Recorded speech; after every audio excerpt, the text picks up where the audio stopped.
নমস্কাৰ জনাইছোঁ সকলোকে। আজি আহিছোঁ বজাৰ কৰিবৰ কাৰণে। ভোগালী বিহু যিহেতু, প্ৰথমতে এয়া লাড়ু পিঠাৰ কাৰণে যোগাৰখিনি লৈ লৈছোঁ। চাউল, নাৰিকল আৰু এইফালে অকণমান চব্জিও ল'লোঁ। আৰু আজি ভিডিঅ'টো হৈছে মই কেনেকৈ ভোগালী বিহু পালন কৰিলোঁ।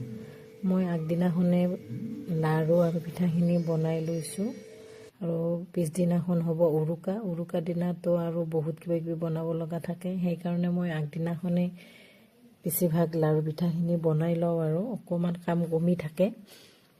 আৰু লগতে সকলোকে মাঘৰ বিহুৰ শুভেচ্ছা জনালোঁ। আৰু এয়া ইফালে আহিলোঁ নেক্সট দিনাখন বজাৰ। উৰুকাৰ দিনা এয়া হাঁহ আৰু এইফালে মাছৰ বজাৰ আছিলে বহুত। মই বেছি ভিডিঅ' কৰা নহ'ল বাৰু। আৰু এইখিনি মই ধুই ধুনীয়াকৈ নিমখ হালধি সানি থ'লোঁ। আৰু এইফালে এইখিনি হৈছে চিকেন আৰু এইফালে হৈছে ছাগলী মাংস। আৰু এইখিনি মেৰিনেট কৰি থৈছোঁ, জুইত পুৰিব লাগিব। আৰু সন্ধিয়া হ'ল, ইয়াৰ জুইত পুৰি আছে অকণমান চিকেন। তাৰপিছত মই এইফালে পাকঘৰত বনোৱাত ব্যস্ত। বহুত কেইবিধ বনাব লাগিব, সেইকাৰণে মই তিনিটাতে বনাই দিছোঁ। কেৰাহী উঠাই দিছোঁ। প্ৰথমতে মই মাছখিনি ভাজি লৈছোঁ।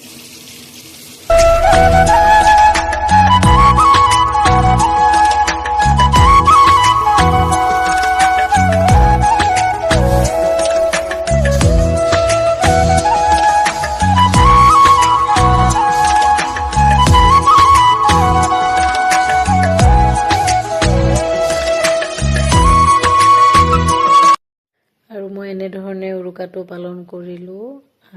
এয়া বনালোঁ ভাজি, মাটিমাহৰ দাইল, মাছ, পনীৰ, কণী, ছাগলী মাংস, হাঁহৰ মাংস। আৰু এয়া নেক্সট ডে বিহুৰ দিনাখন ৰাতিপুৱা গা পা ধুই গোটেইকেইটাই আমি দৈ চিৰা পিঠা লাড়ু খালোঁ। আৰু আমি এনেধৰণে বিহুটো পালন কৰিলোঁ। আৰু ভিডিঅ'টি ইমানতে সামৰণি মাৰিছোঁ। চাই কেনে পালে জনাব, লাইক কৰিব, কমেণ্ট কৰিব, এণ্ড ছাবস্ক্ৰাইব। আজিলৈ এৰিছোঁ। Bye bye.